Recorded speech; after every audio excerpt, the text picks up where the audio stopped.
Now, before you say, oh no, here goes Doug Grover again on this, this is a 5-minute review, okay?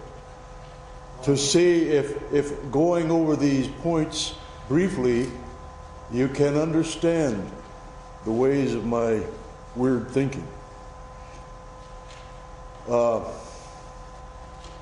Such topics as these are more than a pastime to me. These are my passion. They should be the passion of all Christians, I think. I'm like some of you are. When I went to seminary and most of my theological training, I worked full-time. So I didn't have to do this. I had a living besides this. In fact, I never have received $1 for any of this sort of stuff. But I've received, I think, enormous rewards somewhere else. So, believe it or not, judging from last night, I have a passion for such things as this. And so I tried to select from the many issues or topics or things that we study in biblical and theological studies, something that should appear an irony to us. 5 problems in Christology. And these seem ironic, at least to me, because all of these good men, intelligent men, scholarly men, and accomplished men are Bible-believing evangelicals, adherents to Chalcedon, which says Christ is true man and true God. And yet they cannot agree. And that's the problem. They cannot agree on what the incarnation means for God the Son. They cannot agree on what the humanity of Christ is. They cannot agree even on whether the eternal Son of God is as smart as his Father. And that's a problem. How do you discover problems? Well, that's the first thing in research, isn't it? You discover a problem. In any scientific method, which this is, I think it is anyway, you discover a problem. Then you lay out hypotheses and you do your research to find which might be true. So we talked about these problems, and you should ask the question, how does Bill know what all of these people say? Bill knows because he waddles over to the library shelf and takes the book off and opens it up and looks. That's how Bill knows. So we talked about problems, we talked about how to interact with problems, or I talked about it, how to interact with problems, how to do a paper, say, on triangle relationships, some of the things that you have to work through, some of the exegetical issues, some of the theological issues. We went on and came finally to one of the later points that we made. Okay, you have 5 problems. What sources, then, would you use to investigate these problems? And you provided 12 good sorts of resources. And I gave you 5 or 6 pages of individual resources in these. All of these sorts of things are available to you. We even have coming, I think, because I mentioned it to Jerry, that we should have the Creeds of Christendom by Schaff. There you can go and read the ancient creeds yourself, even sometimes in Greek. So then we're moving now into more of the topic of having found a problem, having researched a problem, having interacted with the sources in a problem, which I tried to demonstrate for you last night, how do you write this down? What should it look like on your paper? Now, before we do that, before we start with that, let's have a word of prayer. We mentioned, I think we should mention those twins in our prayer. And Pastor Joe, why don't you pray for us? And then we'll go ahead and finish up today. Lord, thank you for a new day. Thank you for your compassions that never fail. Amen. And your mercies that are new every morning. Thank you for your faithfulness. Father, this morning as we come together, we want to ask for your blessing on our hours together here. Thank you for Dr. Grover. Thank you for the way you have prepared him to teach us. Help us to be receptive and responsive students. Father, we do pray for those among us who aren't feeling well, a little under the weather. We pray that you might be gracious and give us strength and relief from the cold and flu symptoms. I pray for Colby, Lord, that you might strengthen him. And then I want to pray for Sean Banks and for his wife, Gail, and for the twins that were born yesterday. And I ask that you might just continue to protect those little ones there in the hospital and give good recovery to Gail and bless this family. Father, we commit our time to you, and we thank you for it in Jesus' name. Amen. Amen. Okay. Now, make no mistake, I really appreciate you being here today. I appreciate you being here last night. I know that there are other important things that you had to give up coming last night and today. On the other hand, I had to give up something last night too. I missed a little house on the prairie at 8 o'clock. So it's amazing the weight of the crosses we have to bear, isn't it, for Christ? But thanks anyway for being here and for your attention. All right, going into the location for notes. Now we are going to repeat how to document a couple of more times. So don't hesitate to ask a question or make a comment, but just because you don't get it this one time doesn't mean that you will not be exposed to it again. Here is the text of the paper.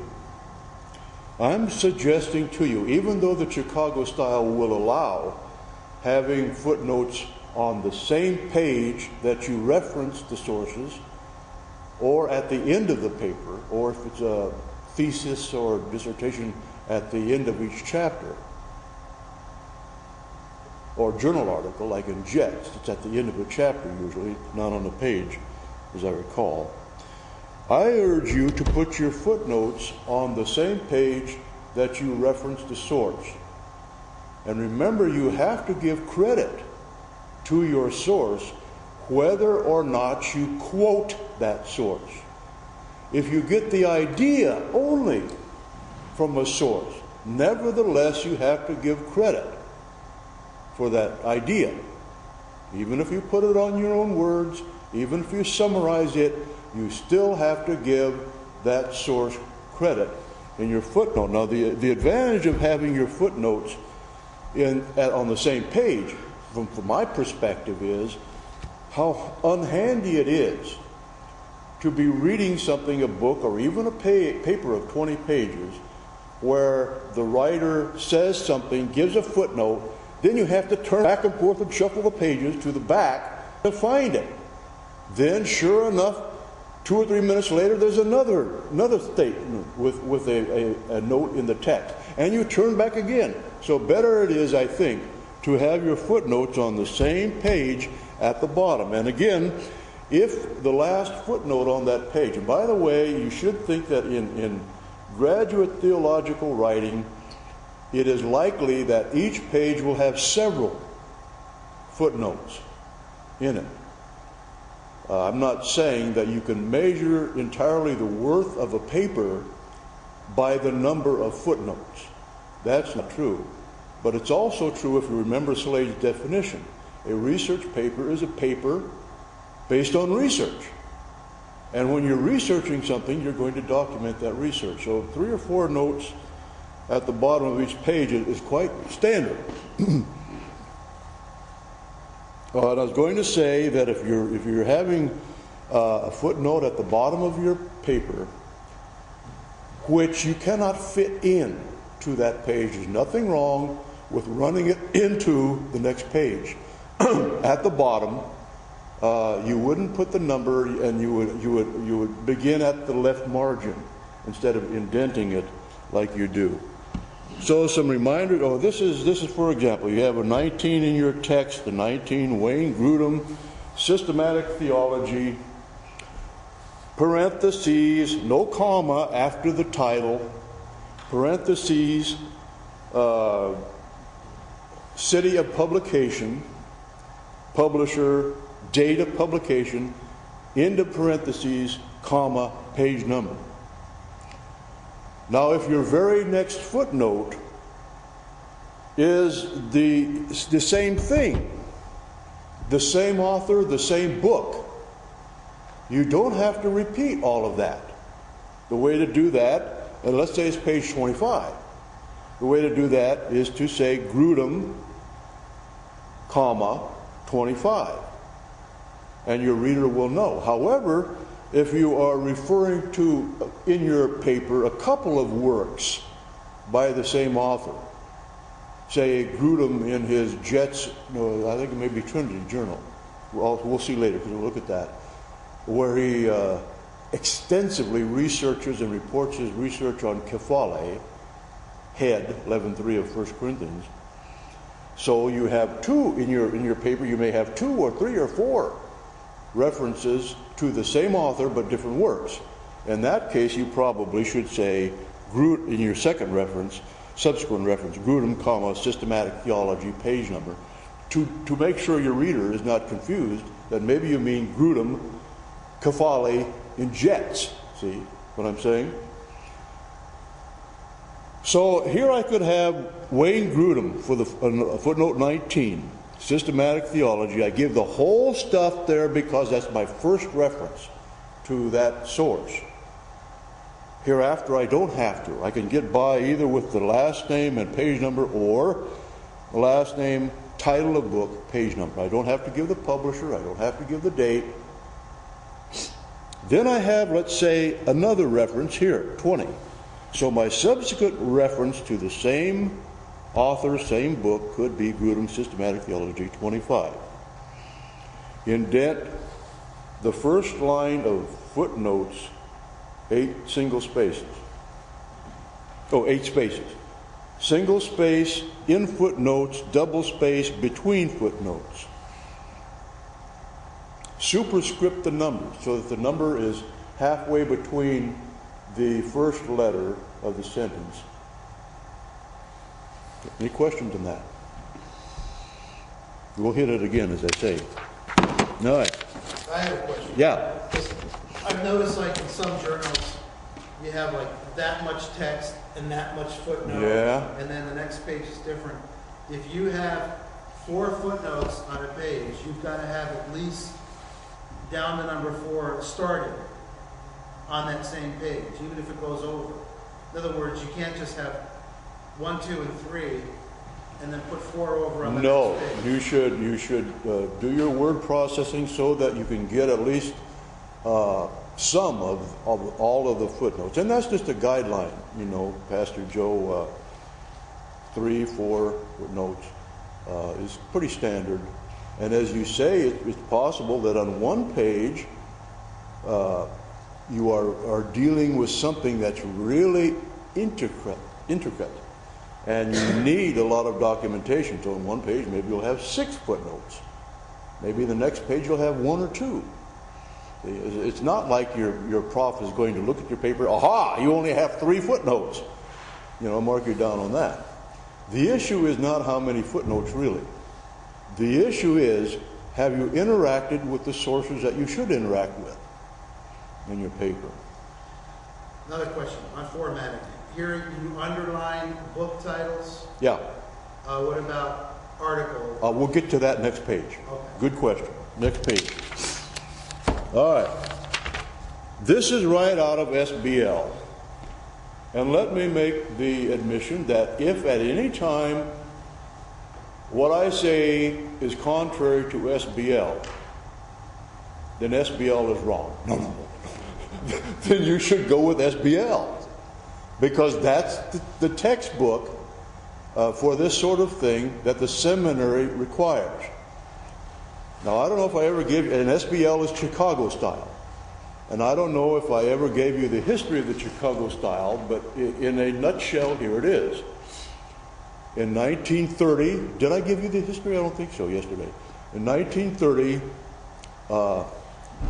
the University of Chicago, the graduate faculty of the University of Chicago was throwing up its hands because they would get one master's dissertation or one master's thesis that was written in that format and another that was in the other.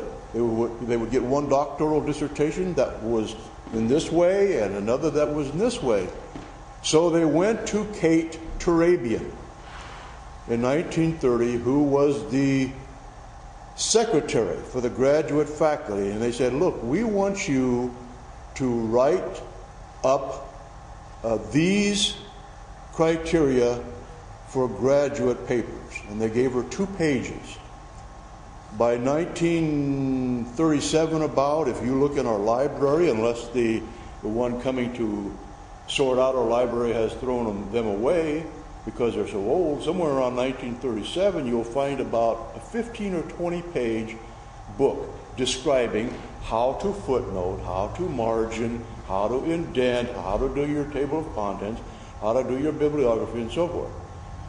Then, if you go up to about 1980, it requires, now this has Kate Turabian's name, but this is really by Bonnie Burstwhistle Honigs. Boy, I thought some of my theological terms were difficult. Bonnie Burstwhistle Honigsblum, a manual for writers of term papers, theses, and dissertations. Now it takes 150 or 200 pages, 300 pages, 298 pages to describe, they feel, this, and probably it'll grow some more. So this, 1980, 1930, 2 pages. The reason it's called Chicago style is that it had its inception at the University of Chicago. This is Chicago style. This is Chicago style, chapter 7 and 1 and 7. This is Chicago style. But you know what? Just like theologians can't agree, as evidence from last night, sometimes expositors of Chicago style neither can agree. So this is the book that you must follow. If I say something different by mistake, you correct yourself with this book. Now, probably most papers that you do, your professor won't know the book any better than you do. So, but nevertheless, and another thing, consistency is important when you're doing graduate work. So if you start out a paper doing your documentation or something in one style, repeat it. When I did the doctoral dissertation at a foreign public university in theology, specifically in Christology, the requirement was that I was consistent. I could use APA, MLA, Chicago style, but I had to be consistent. But you have to be not only consistent, if you get someone really particular, you also have to use SBL. This is the written word for what we're doing. Here are some examples, as Pastor Joe mentioned, we need to consider. Different types of sources require that you document them in different manners, to some extent. So here we have a source, Ronald Y.K. Fung, the Epistle to the Galatians. Why, since that's the title of the book, is it in quote marks instead of underlined? And the answer is that when a book, like one volume, like you're doing on Philippians Hawthorne out of Word Bible Commentary, let's say that's volume 46 or whatever, you put the name of that volume, the Epistle to the Philippians, in parentheses, and you underline the work, the name of the work that it's out of. So in the case of this one, the Epistle to the Galatians, yes, it's a real book by Fung, and it's out of NICNT, New International Critical New Testament, New International Commentary on the New Testament. You also have to put the editor, in this case Gordon Fee, in parentheses, city of publication, publisher, date, and page number. That's in a footnote. If you are doing a journal article, you give the name of the author, John V. Doms, the title of the article, the subordination of the Son, then the name of the book, or name of the journal, Journal of the Evangelical Theological Society, the number of the journal, if it has a number, some of them don't, the date of that journal, and the page number. The reason you're giving all this information is that so your reader can find for himself these things. If you're doing an article in a multi-volume work, Hermann Martin Friedrich Buchsal, whom I violently disagree with, has provided the article in TDNT on monogenes, begotten, or only begotten, or unique. So you have the author's name. Remember, in the footnoting, you give a first name first. Author's name, title of article, publication, the set of books, 10-volume set, the number of the volume in that 10-volume set. Of course, TDNT also has a 1-volume, a little thing. But if I were you, I would go with the big one. You can buy them. You know, I put out here last night, which has disappeared, I guess, that catalog of Christian book distributors. I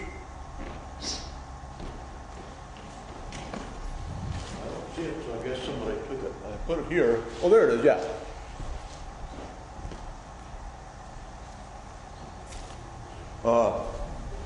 Of course, I don't know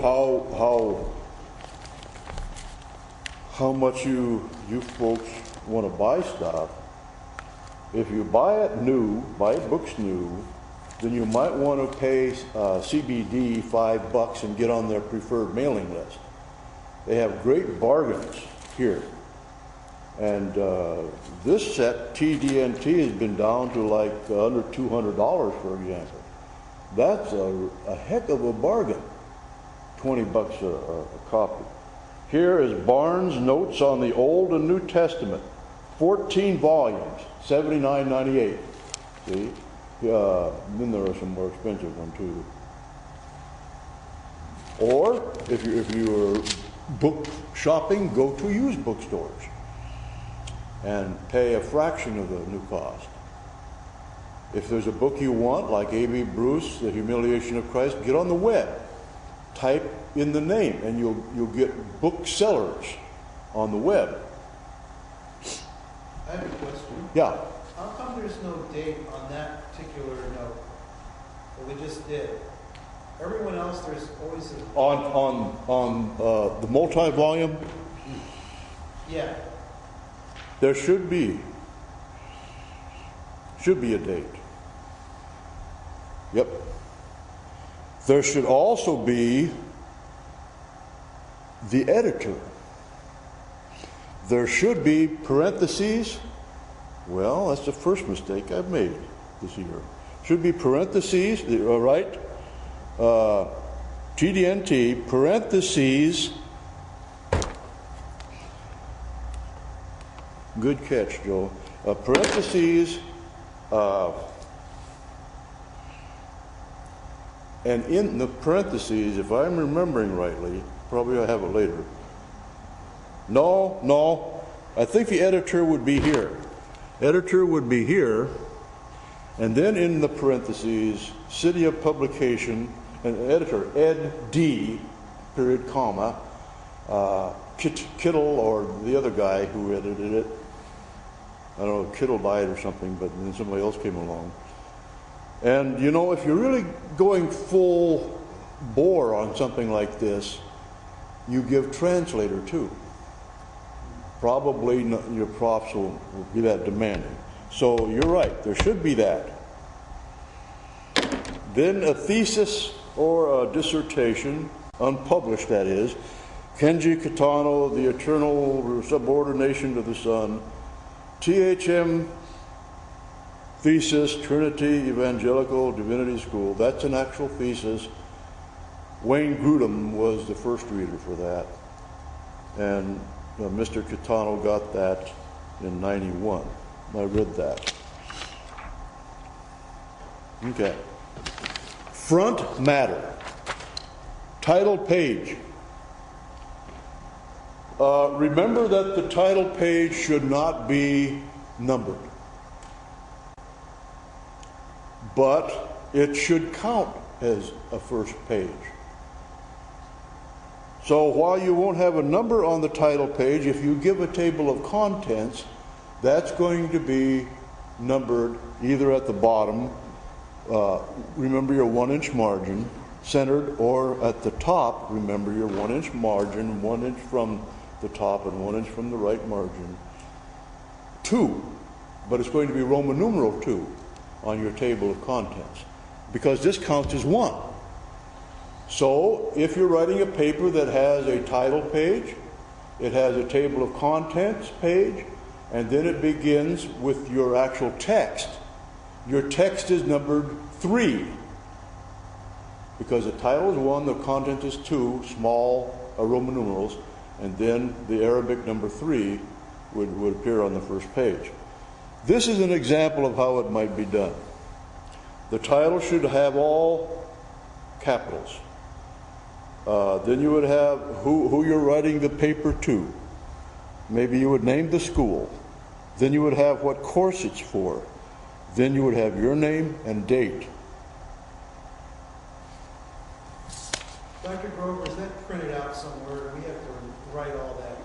Huh? Is that printed out somewhere? No, it's curious that it's not. I don't believe SBL does SBL have a title page? I don't think it does. And I don't think Slade does. However, Turabian does. But here's what I'll do. See, I thought about making copies of all of this stuff. My problem was financial. I wanted to write in big fat print so that if someone used this to do it by distance education, they could see it. So that I have about 60 overheads. So if it costs me six cents per overhead to make one copy, and then I make 10 copies or whatever, because I was told first would be 10 of us here, 11 counting me, that would be expensive. But here's what we could do. If you or any of you want a particular page, I'll set that aside. And I'll see if we can't make a copy of it and put it in your box or mail it to you or whatever. Well, that page would sure be helpful rather than us trying to write it all down. Okay. While you're talking. I think it would be. Okay. We've got a page 30 in here, but it's different than your format. Yeah. I mean, yeah, because this is the way I've been doing mine. Right. Well, as I've said, Chicago style, this is different than Slade. It's not different than Turabian. And Chicago style is like the Bible. People interpret it differently. So there's some laxity there. So if you have Carol Slade's volume, which I guess you all have, you can use that. Is that okay? Her title page? It's a lot different than yours. That's all right. Now, are you in chapter? Doesn't have. What chapter are you in? It's page 30. Title page for research paper. Okay. You better take a look at it because it's so much different. You have the title in capital letters and Yeah. And the name of the person right up there above the title, under the title.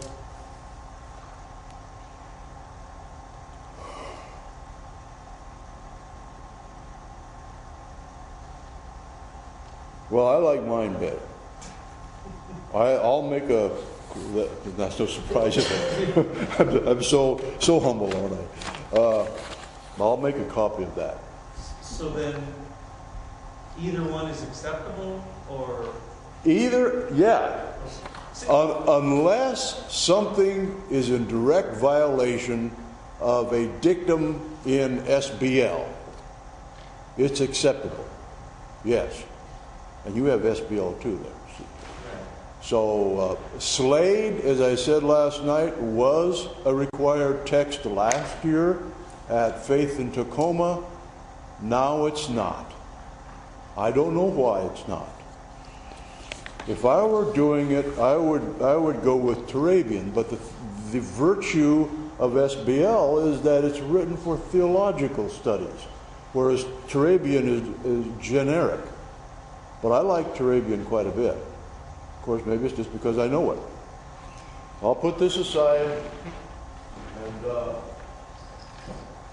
make a copy of that. Of course, this one also allows for a picture or some kind of a... Well, we won't mention any names, but in my opinion, there shouldn't be pictures on title page.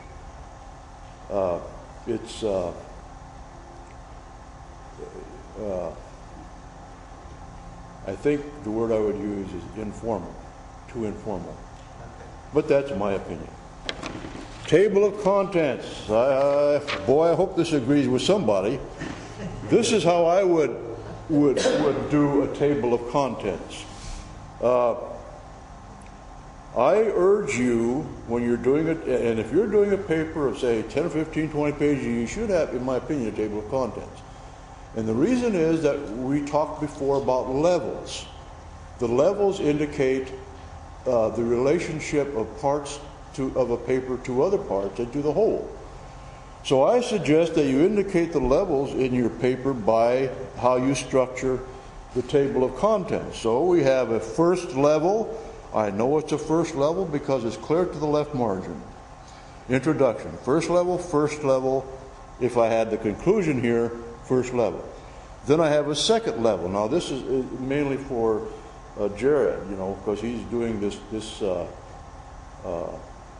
little writing assignment of mine to get credit for the course. So this pertains just to that. But you could apply this to any research paper that you do. You indicate the levels of your paper by how far you indent it from the left margin. So the discussion is a first level. Then we have Jared's problem. What does firstborn mean? Jared's assignment is to look in 5 fathers to determine how they use firstborn. Because Shedd and others say firstborn is evidence of eternal generation. So how do the fathers use firstborn? Do they agree with Shedd? So does Walvoord say that. I think it's Walvoord. So these then are third levels.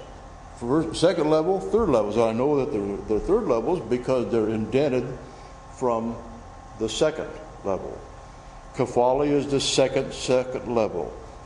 God from himself, back in the question of Arminius, is God the Son, God from himself, or is only God the Father, God from himself? And the Son is God from the Father. If you read the Arminian H. Horton Wiley, you'll see that according to that view, the Arminian, God the Son receives his deity from God the Father. See, that's an astonishing concept to me, but don't get me started on that. Talk about it all day. How much are you indenting those? What? How much are you indenting those? Oh, 3. Well, you can tell. This is indented three spaces, the second level. Then just and martyr is the third space over. So third space. Kephale, the question of whether isn't it fee, I think, is right about saying kephale in 1 Corinthians 11:3 means source of. What is F.F. Bruce? Now, you don't have to use these, you understand, Jared. In fact, I know what some of them say about the issue, but you don't have to use these.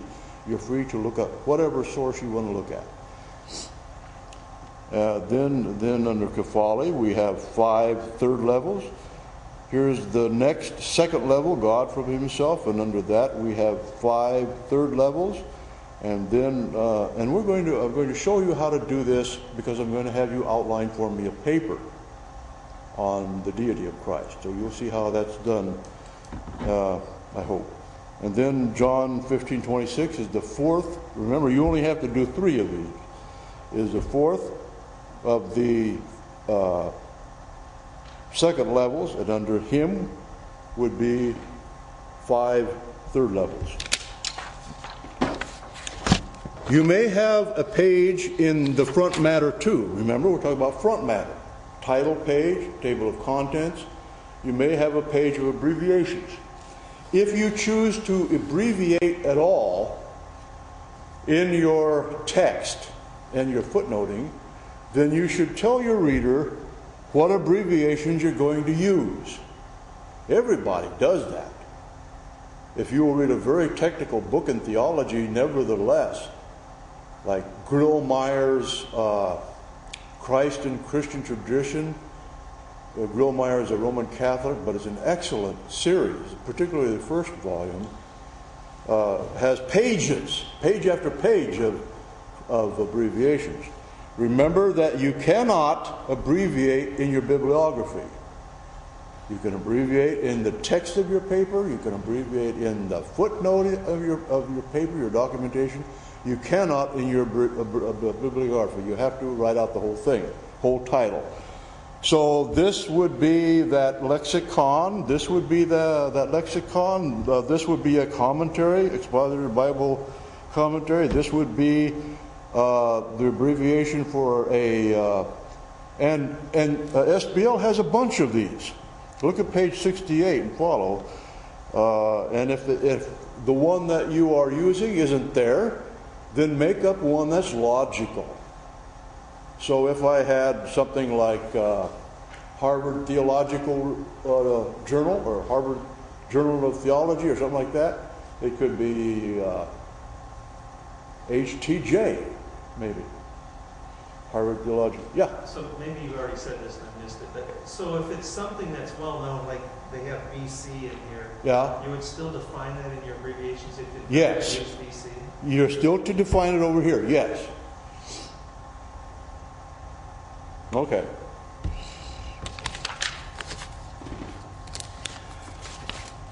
Bibliography, going to in matter now.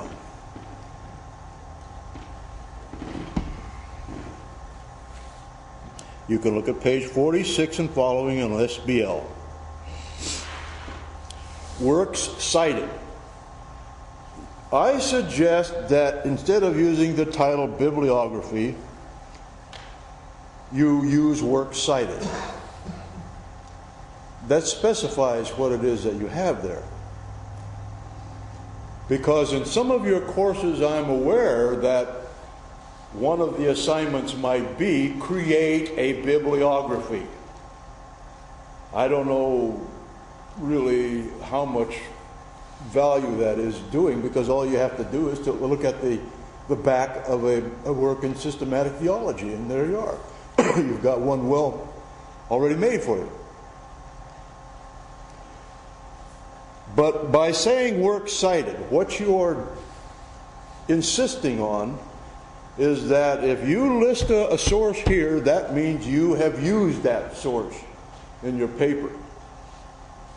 And I suggest that's how you limit your bibliography. You only in your bibliography list the sources that you yourself have used in that paper.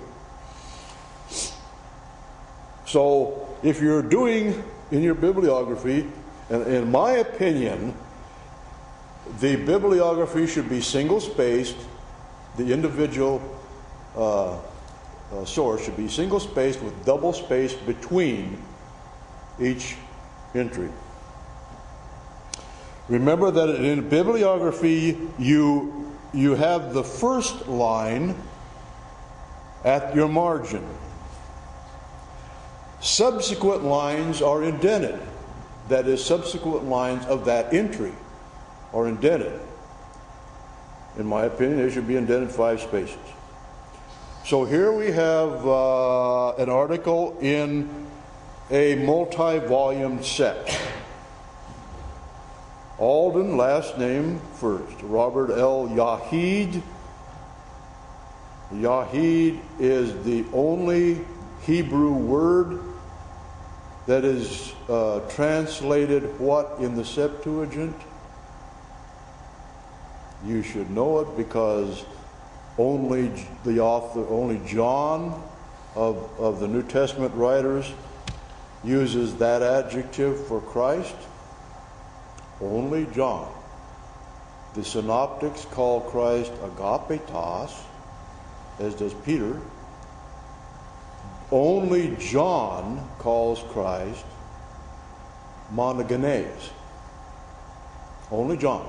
And in the Septuagint, we assume, you see, that John uses the Septuagint because of the correlation between how he expresses Old Testament passages and the knowledge that his readers are Septuagintal users. So we would think that the Septuagint may have affected John's usage of monogenes. So Yahid is the Hebrew word, the only Hebrew word that's translated in the Septuagint those 7 times by Yahid. Is a Hebrew word translated by monogenes. Alden Robert L. Yahid, The New International Dictionary of Old Testament Theology and Exegesis, Volume 2. Notice there's no parentheses here. Editor, city of publication, publisher, and date. Here we have an article out of a journal. Might help us to understand what the term Son of God means. Does it mean that the Son is essentiated? Does it mean that the Son is subordinate? Bess, Herbert S. Bess, the term Son of God in the light of Old Testament idiom, where we find, for example, sons of the prophets, sons of the blacksmith. Well, what does that mean? Does that mean subordinate to the prophets? Essentiated by the prophets? Or does it not indicate that the son of the prophets is a prophet himself? That's Bess's argument. Name of the journal is underlined. The issue, spring. The date is in parentheses. Again, look at SBL, page 46 and following. And if I have something that's contrary to what that says, that is right for our purposes. Then we have Bruce here in our bibliography. F.F. Bruce. There's an F.F. Bruce, there's an A.B. Bruce. A.B. Bruce is long gone. 1 and 2 Corinthians. That is in parentheses because this is a book in a series. Then the title of the series is underlined. New Century Bible, London. Marshall is the publisher, 1971. We have another reference by Bruce. Notice that this one follows this one because the date here is the earlier date. We don't put the name of the author again here. We have those dots instead, 10 dots for his name. We have the name of the book. The reason why here the name of the book is underlined and here the name of the book is in parentheses is that here, this is a standalone book. It's not one of a series. Here is a THM thesis. I just made this one up. Bryce John, The Meaning of Lutron in the Synoptics. THM thesis, Western Seminary, 1980. We do have a couple of Western Seminary theses in our library, but that's not one of them. Here we have Clark's commentary. This is from a software like Logos. Clark's commentary. Logos, San Jose is the city, the date. However, if you are listing from a website, you have to say the date, not that it appeared on the website, because you don't know, but you have to list the date that you accessed that website. Because what if your prof wants to check on you, and he wants to see whether you understand kink or not on the meaning of harpagmos? So he goes in July and tries to check up on you. It's not there anymore. Someone took it off. So you indicate in your footnote and in your bibliography the date that you accessed that. Here again, another example yet of the various opinions on how Chicago style should be used. Because Slade says double space, Turabian says single. I would go single. Did we get a copy of that page also? Yes.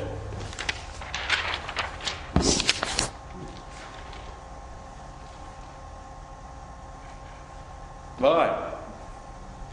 Some more on form and style. Levels of heading in the discussion.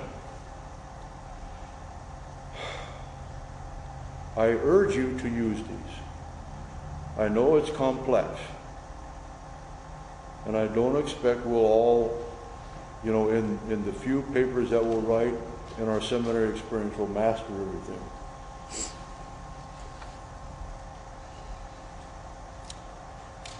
I'd suggest in your levels of heading, you have 3 first levels. The most basic parts of your paper. Introduction, and I hope you remember there are at least 5 things you should have in your introduction. The discussion and the conclusion. Those are first level headings. That shows that you have some understanding of where you're going, because you say where you're going in your introduction. And your conclusion is a summary of your evidence and a restatement of the problem and your opinion. The first level headings are indicated to be such because they are centered in the page, between the margins. They are capitalized, they are underlined or italicized. Second level headings. This indicates that firstborn is part of the discussion. These third level headings, which are at the left margin and underlined, indicate that those are part of firstborn. Your reader looks at that and he knows that Chrysostom is about firstborn, and firstborn is about discussion. It shows that you know what you're doing. It shows that you understand the relationship between these and that and that. So maybe you have 5 sentences in your introduction.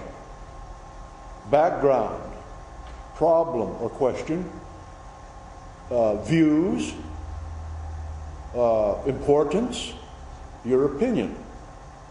Then the discussion is a laying out of the evidence for your opinion. So you don't say much under discussion. You might not say anything. You just have the word discussion there, centered and underlined. But then you start with firstborn. Immediately under firstborn, you don't say anything. You just have the word firstborn. That's what you're going to talk about. Then you might write a paragraph or a page or pages about what Athanasius says. Of course, you're doing a very small paper, so you wouldn't write pages just about Athanasius. Then Augustine, and then Chrysostom, and then Gregory of Nazianzen, and then John of Damascus. Some of these folks, by the way, are marvelous theologians. Read John of Damascus on the faith, or Augustine on the Trinity. And then we go to Kephali. So Kephali is the second level heading. How do I know that? Because it's centered. It's not underlined or italicized. Remember that any foreign word you use, you have to underline it or italicize it. So Kephali is hit from 2 directions there. Foreign words are to be italicized, if you can.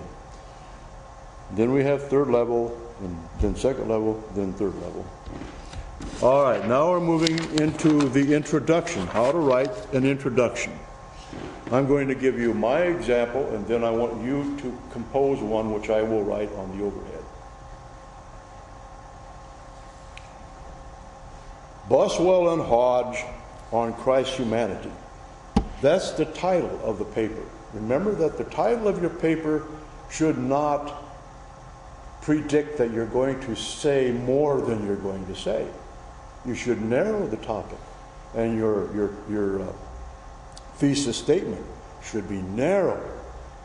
So I don't want to say, I'm now going to talk about Christ, because that's too wide. I'm talking about two authors, Buswell and Hodge. Remember, these are two from our five problems. Whether or not Buswell is an Apollinarian, and whether or not Hodge is an historian.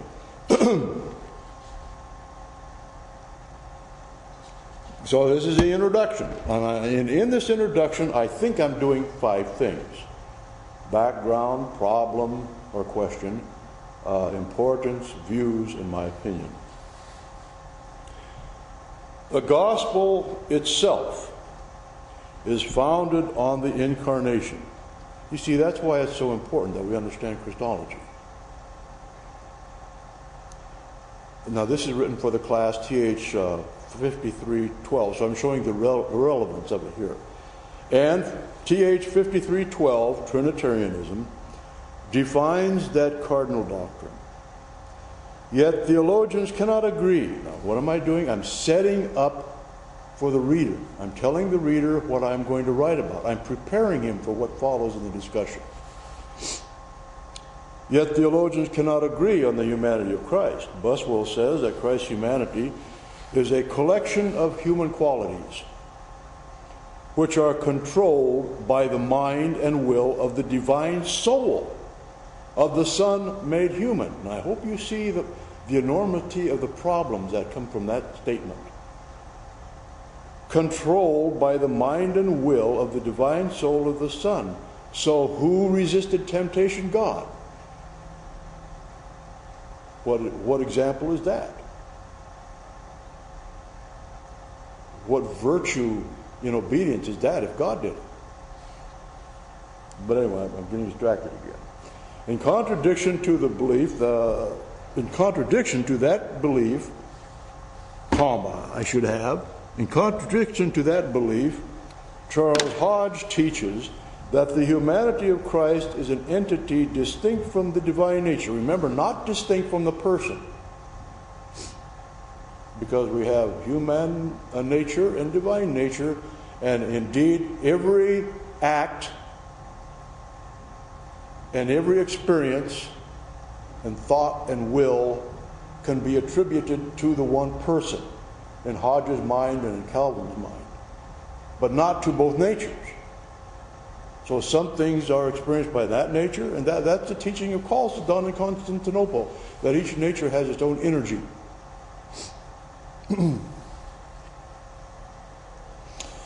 Charles Hodge teaches that the humanity of Christ is an entity distinct from the divine nature, which itself knows, wills, experiences, and acts.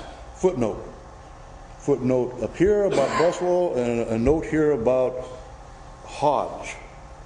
One's understanding of Christology and hermeneutic of Christological passages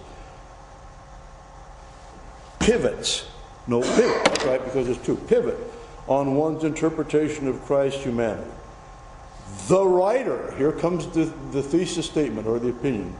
The writer of this paper believes blank is correct. So it's either I believe Buswell is correct or I believe Hodge is correct. If you haven't figured out which one I think is correct yet, then I talked a lot and didn't say anything last night. Okay. Now, that's how an introduction is done. Here's your introduction that I want you to help me write. Here the topic is, what is the referent of baptism in Romans 6, 3, and 4? So the introduction is going to have at least these 5 things. The background, the problem, the question, the importance, the views, and your opinion. So here we go. First sentence, Kirk. Well, you should have experience in this because you wrote a paper on it. Oh, let me see. Where did I put that paper? Yes? Okay, so this is the background.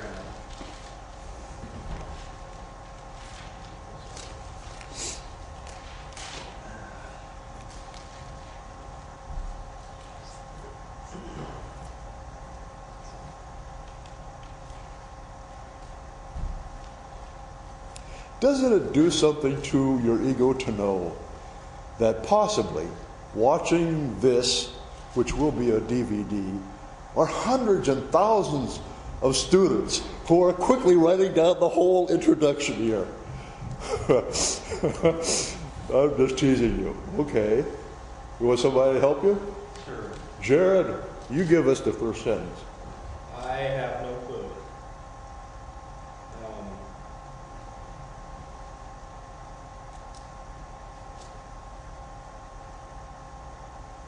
You understand the word referent, right? No. Okay. Paul uses in Romans 6, 3 and 4, the word baptism. The question is, to what does he refer? Because even among evangelicals, there's no consensus of opinion on what he means. Huh? What? The burial of Christ? Is that what you... Maybe. Can you begin with a question? Huh? Can you begin with a question? Yes, let's Is begin. Paul's reference to baptism in Romans? Okay. Is Paul referencing water baptism Okay, great. in Romans 6? Yeah, that's probably not. Is Paul in this text referencing water baptism? Question mark. Okay. Well, Yes? well, isn't that the question of the problem instead of the background, though? Or don't you want to give background and then come to the question? Or does it... I guess my question is, does it matter what order these are in as long as they're all there? Probably not. Except for the last. I really do think you should put your opinion at the last. Okay. But the other four, you can start with something that makes more sense to you to start with. Okay? So we have the question. Now we want to give the background, let's say. Or we want to give the importance.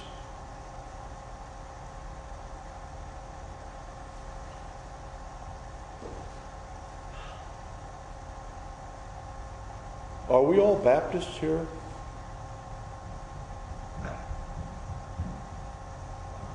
We're not. Okay.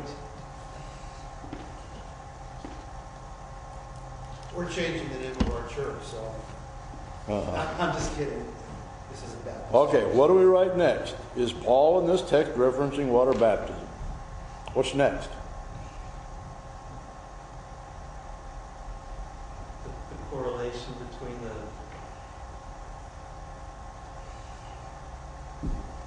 Now you distance education students, you just be patient with us. What would be next? We could talk about the importance of it.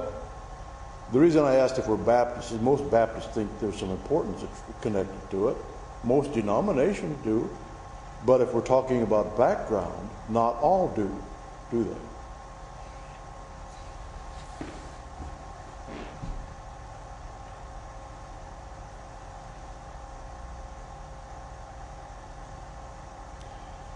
Oh, if we're establishing a good case, you see, to go back to my friend that I started with. Let your Bible fall open, close your eyes, and go to a page. How much easier that is. He'd have this all figured out. He'd have a dream or a vision. Would you want to say something about, let me see, how do I say this? Is he referencing water baptism? Obviously, he draws a correlation between being dead to sin Okay? and a person's identification with Christ. Okay. Is Paul in this text referencing water baptism? Surely the apostle is IDing the baptizan. That's a word. When I wrote my master's thesis at Western, the THM thesis, I wrote it on the ref. See, I have a little advantage over you because I've been through this in a master's thesis. That was one of the question was in the major Pauline baptismal passages, what is the reference? So it was Romans 6, Galatians 3, Colossians 2, Ephesians, well, not me, I don't think I did Ephesians 4, and 1 Corinthians 12, see. But Dr. Delaney, whom I like a whole lot, was on my committee because I went through exegesis of the Pauline soteriological literature with Dr. Delaney, and I used the word baptizan. And he said, is that a word? And the answer, yes, it is the word. It means the one who's getting baptized. Surely the apostle is IDing the baptizan with Christ and saying that whatever the baptism is efficient because it says by the baptism in that text, doesn't it? By the baptism. Well, I don't have, oh yes I do.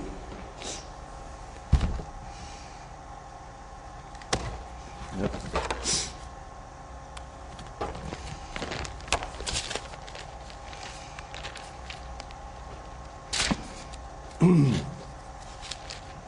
I guess in my comment, I was trying to draw it back to the context. Yeah, and that's what you should do. There's nothing wrong with that.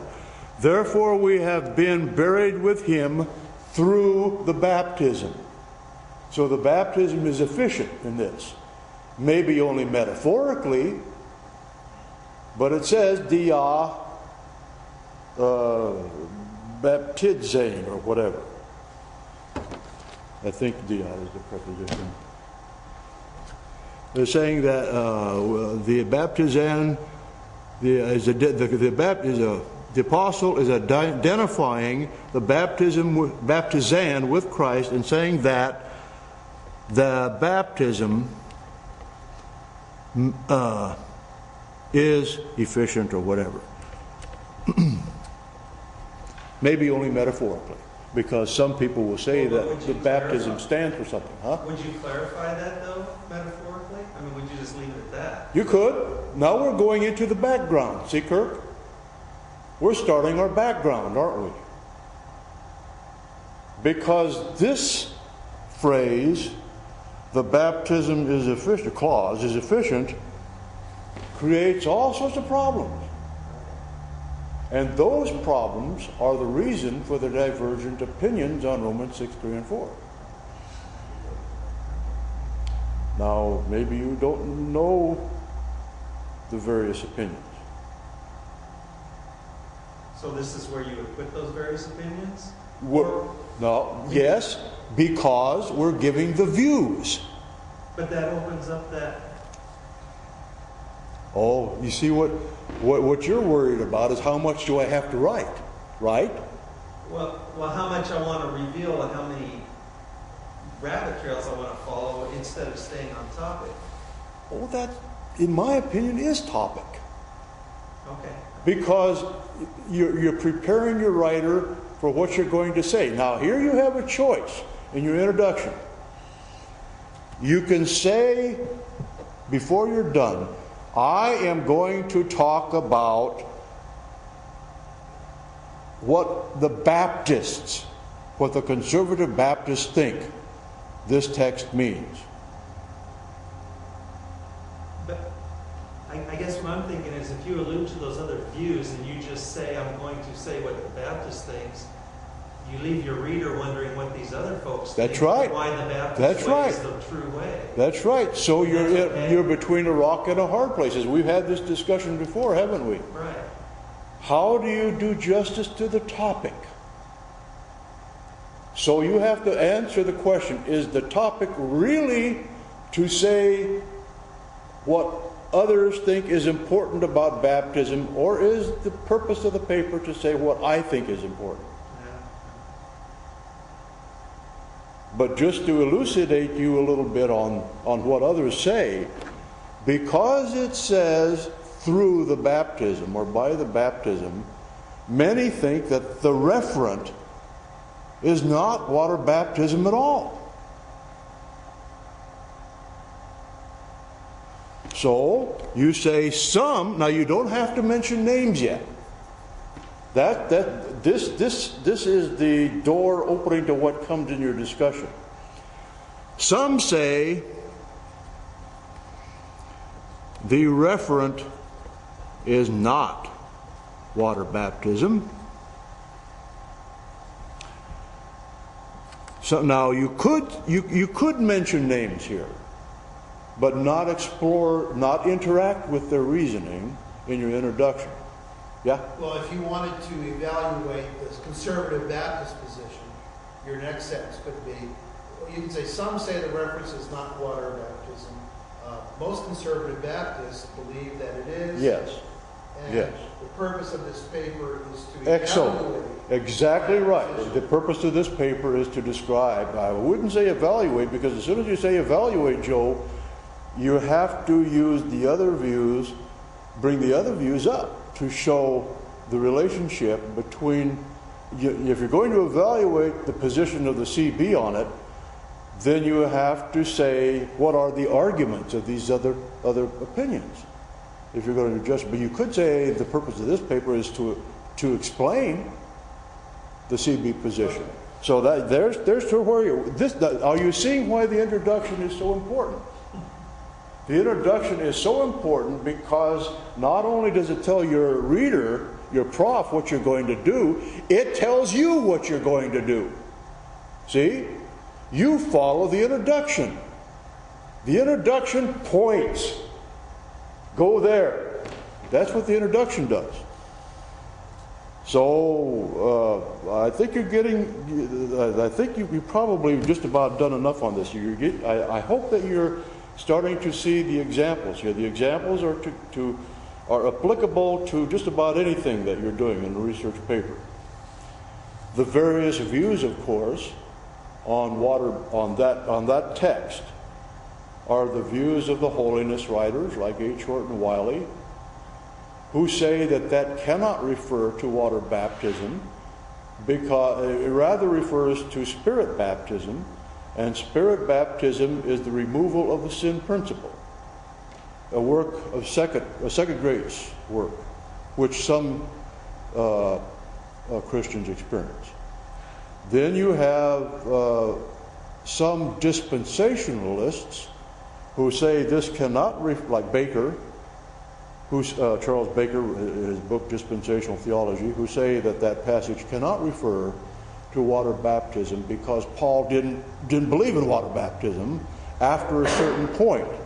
Water baptism was for the Jews, and we don't baptize it with water. Of course, the Quakers don't baptize with water, so you might mention the Quakers. Then you have the kind of leaning to the right of dispensationalism, like L.S. Schaeffer of Dallas, and his 7-volume work, or the condensed 2-volume, I think it is 2-volume, who says that cannot refer to water baptism either. So he's denying that this indicates a picture of the death and burial of Christ, you see. And then you have some Baptists like Beasley Murray, if you want a real good book on baptism, George R. Beasley Murray on baptism, who would take the position that this does indeed refer to water, and there's nothing wrong with saying that it's efficient because, in a sense, it is efficient. What he means by that is that if you look at Galatians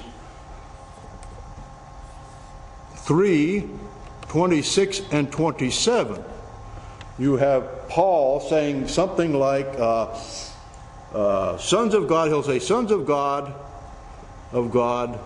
and he'll say put on Christ, and he'll say faith, and he'll talk about baptism. Some say water baptism, some say not water baptism. And then you have this chiasm going here, where faith, actually I should have had water baptism over here, and put on Christ. Where put on Christ is the equivalent of sons of God. So it's like remember when you took Dr. Derrickson and Genesis to Song of Solomon, he talked about how a certain type of Hebrew poetry, where the first line would make a statement and the second line would complement it or explain it. And faith then equals water baptism. What is he saying? That you have to be baptized to be saved? Well, I don't think so. What he's saying is that in water baptism, the baptizan made his confession. And that Paul equates water baptism with that confession of faith. So he's not saying, he's saying that faith is what saves, but that is typified or occasioned in water baptism. That's one view. So that's how to write an introduction. Got some handle on that? No? Somewhere here you would end up with saying your opinion about what it is, what the reference is. Uh-oh. What page is that? 18B. You can see. Are you saying that, to use Joe's question, you couldn't try the paper on evaluating the two views, or you could? You could. I fussed a little bit with Joe's use of the word evaluate. You could say describe. But in my opinion, as soon as you say evaluate, you need to consider the opinions of others. You know, it's hard to compare, it's hard to evaluate something unless you could compare it. I mean, you go out to dinner at Jack in the Box, and how do you know that's a good dinner? How do you know it's a bad dinner? Well, you could go out to dinner at Red Lobster. Then you have two things to compare it with. Then you can evaluate it. So as soon as you say, I'm going to evaluate, then you have to say, well, why do these hold a different opinion than the CB, and why are their opinions wrong? So you can talk about the Holiness Riders, you can talk about the Quakers, you could talk about some dispensationalists, none of whom see water baptism there. But if the purpose, remember I talked about a review as being one way to write a research paper instead of persuasive. If you just are going to review for your reader and describe the CB position, you can. Well, you could evaluate it, let's say, in light of contemporary hermeneutical principles. So that you're not comparing it with other positions, but you are taking a particular hermeneutical style or basis and evaluating it. In other words, is it consistent with good hermeneutics? Okay, what hermeneutical principles? Okay, you can take any one you want. You can say using lexics, for example? Okay. Using something. Well, my point is this. I don't think, if you state it that way, you have to bring in other views then. You're just taking a principle of hermeneutics and you're evaluating whether or not that view is consistent with good hermeneutics. Okay. Right? You could be right. Or you can take different views and evaluate them against the norm, whatever you decide is your norm. That's right. You qualify it in your introduction. You could say this paper is only see, I did that in the dissertation. It was in a foreign public university, and I was writing, and I qualified it by saying there are certain assumptions I'm making. I'm believing that the God of Christianity is the true God, believing that the Bible is inerrant, and I'm writing this in the context of American evangelical thought. Now I found myself nevertheless referring to all sorts of things, everything from Tertullian to what is that guy's Lutheran's name? Well, anyway, I still ended up doing all, but I didn't have to, I suppose. Well, you will have to compare it, but you have to have some standard. If you're going to use the word evaluate. Yeah. We might say compare it with traditional dispensational theology. Then you're going to have to bring in those examples. Yes, but you don't necessarily have to bring in the holiness writer. And I think that's your point. Exactly. That's exactly right.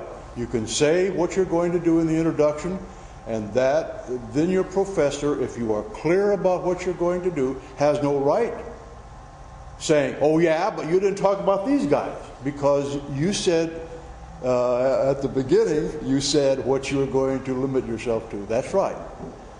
Exactly right. Okay, I don't need that page. That's why I was confused. We didn't get that. Do that extensively.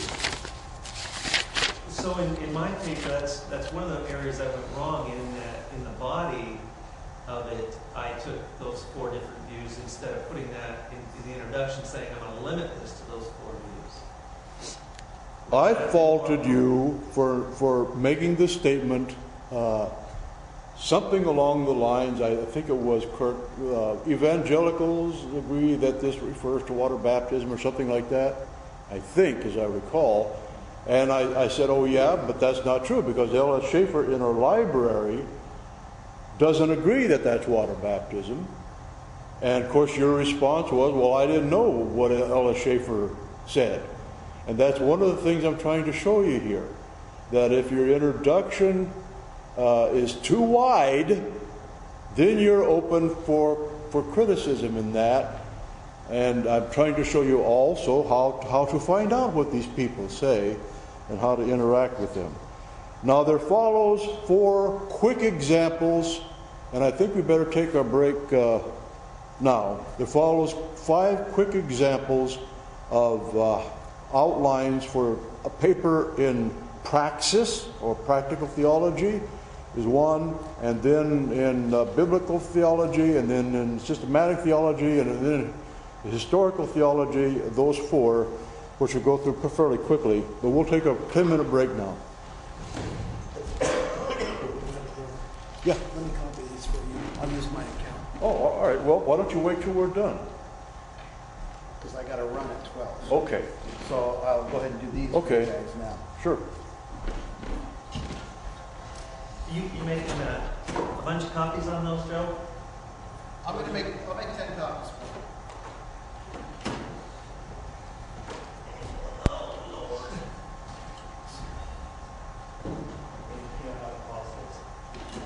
You just push that